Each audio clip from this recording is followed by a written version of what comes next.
Bueno, lo primero que habría que discutir es el concepto de complejidad. A ver, ¿qué queremos decir con complejidad? Estamos queriendo decir de que hay muchas variables en la realidad sobre las cuales los gobiernos tienen que atender.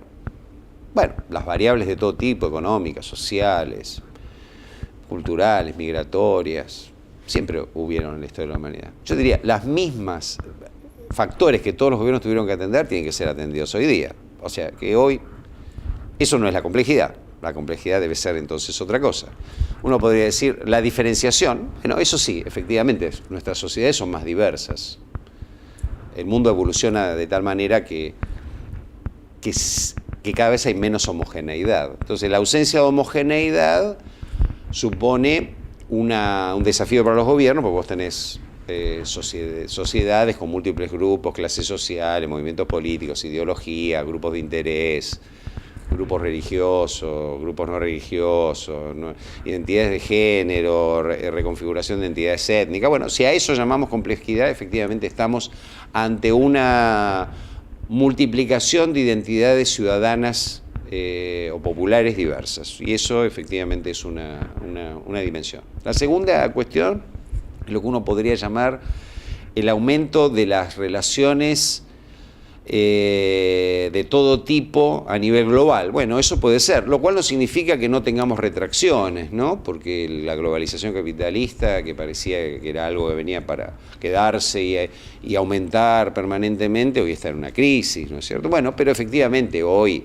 existe un sistema mundo más complejo, que por ahí vamos a tener momentos de más proteccionismo, donde se frenen algunos flujos comerciales o turísticos internacionales, como consecuencia coyunturalmente por cuestiones del capitalismo, pero hay mucha migración hoy día, o sea que, bueno, efectivamente hay una complejidad derivada de un aumento de la densidad de las relaciones económicas, sociales, migratorias, culturales, comunicacionales e internacionales. Eso es cierto.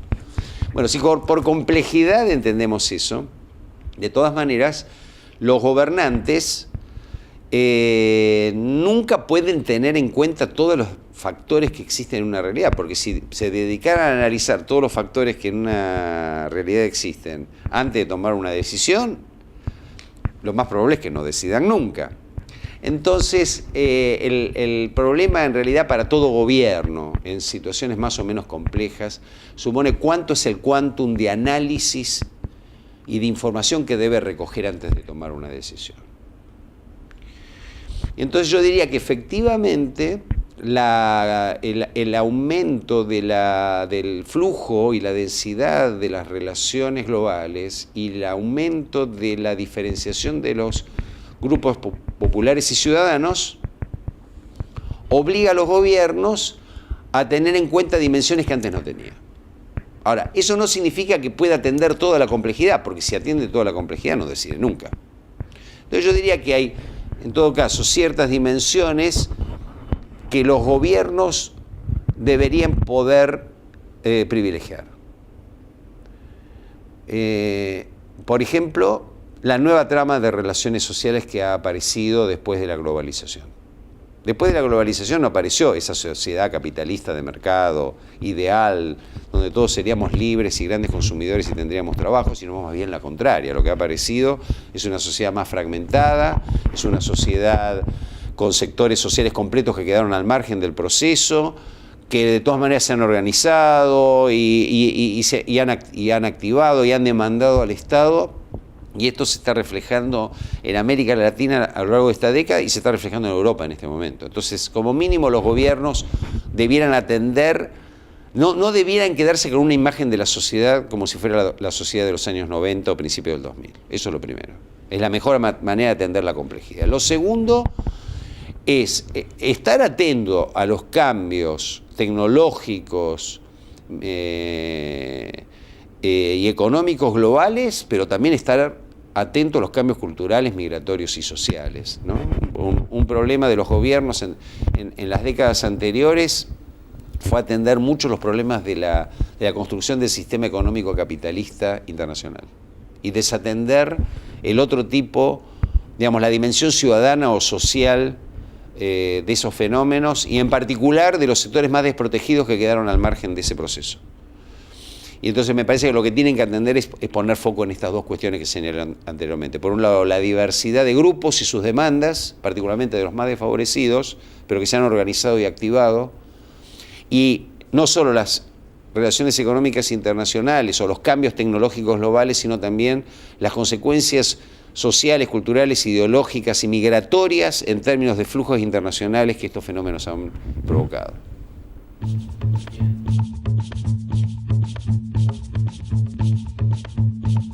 Bueno, una vez más, acá la pregunta es cómo conformamos un equipo preparado de gobierno. ¿Qué significa hoy tener un equipo preparado de gobierno? En los años, con la recuperación democrática y en particular a fines de los 80 y principios de los 90, suponíamos que teníamos que tener gente con vocación política democrática, que hubiera pasado por la escuela, entre comillas, de los partidos políticos democráticos que lucharon por la recuperación democrática, con equipos técnicos, por un lado, de sus respectivos partidos, y que tendieran a conformar una administración pública de alto nivel, meritocrática, seleccionada eventualmente por concurso, por exámenes o por algún mecanismo similar.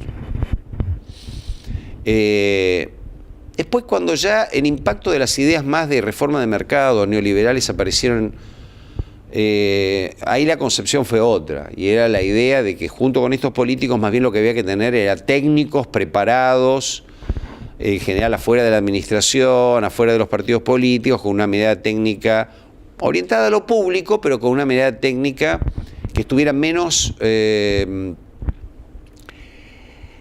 digamos, menos signada por las luchas de las facciones de poder y más orientadas a la soluciones sistémicas del ordenamiento del aparato estatal.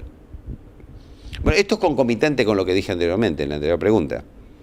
Esto dejó afuera a mucha gente.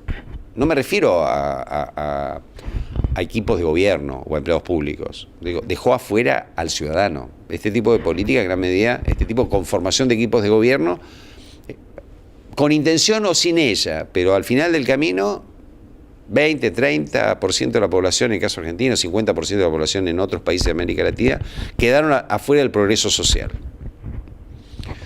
Y esto tuvo una reacción. Por lo tanto, hoy contar con equipos de gobierno supone también no solo tener equipos técnicos preparados por los partidos políticos o movimientos sociales y políticos, no solo es reconvertir y reaprovechar a los tecnócratas que hicieron su experiencia en la reforma de los años 90, no solo es aprovechar aquellos pequeños núcleos de burocracia de carrera, de alto nivel, que quedan en los aparatos estatales, sino también la mirada de la dirigencia política que ha cambiado en esta década. Ha cambiado y ha reflejado las nuevas ideas, las nuevas perspectivas y, diría yo, ha ganado el apoyo social, popular y electoral de los sectores que quedaron marginados del proceso anterior. Entonces, si lo que te dije anteriormente, que es tener en cuenta la nueva diversidad de grupos, sectores, etcétera, y los nuevos cambios sociales, demográficos, culturales, globales, a veces la mirada solo del técnico o del tecnócrata o del burócrata de alto nivel no alcanza. Vos necesitas una percepción política de las demandas populares y ciudadanas. Y me parece que justamente eso es lo que está pasando. Ahora, puede haber, por supuesto, desbalances. Cuando hay mucho solo de este tipo de personal político de confianza o que tiene que ver con una carrera en la lucha política y social, sin la suficiente expertise técnica, obviamente tenemos un problema. Al revés, y tenemos mucha gente solo con expertise técnica, pero que no tiene esa capacidad de percepción de la demanda popular y ciudadana, especialmente de los sectores sociales más desprotegidos, tenemos el vicio del tecnocratismo. Entonces me parece que el gran desafío es cómo conjugar, una vez más, al final del camino, cómo conjugar estas dos situaciones.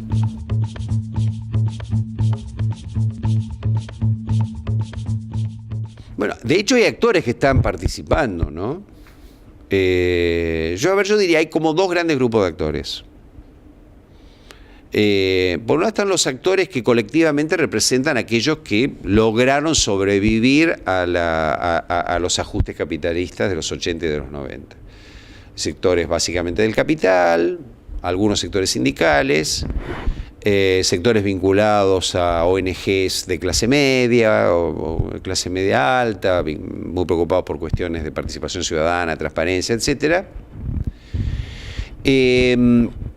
Pero hoy tenemos otro tipo de actores, ¿no? Hoy tenemos otro tipo de actores que son los nuevos movimientos sociales, que de los sectores más desprotegidos, tenemos nuevos actores en el sentido ideológico, tenemos nuevos actores de género, tenemos actores que están constituyéndose a partir de la recuperación de identidades étnicas. En Argentina esto está pasando muy poco, pero en Bolivia, en Ecuador, en Perú, esto es muy fuerte. Y también nuevos actores ideológicos, ¿no?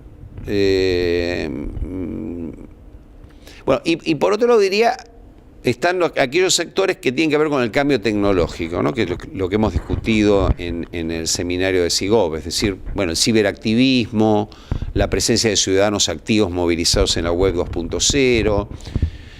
Bueno, cada uno de estos supone un desafío, digamos, por parte de los gobiernos que son elegidos en un momento, es decir, en el hecho electoral, pero el resto de los actores se sigue moviendo entre elección y elección. Entonces supone un enorme desafío para los gobiernos de cómo escuchar, orientar, construir conjuntamente políticas, desarrollar mecanismos de legitimación. Y también hay un espacio de lucha política, ¿no? En el sentido de, bueno, uno no gobierna con todos los sectores. Puede haber una utopía donde todos estemos de acuerdo en las políticas públicas, pero esto es simplemente una utopía. Nunca hay un consenso absoluto en torno de las políticas públicas. Las políticas públicas expresan posiciones que favorecen a unos en detrimento de otros.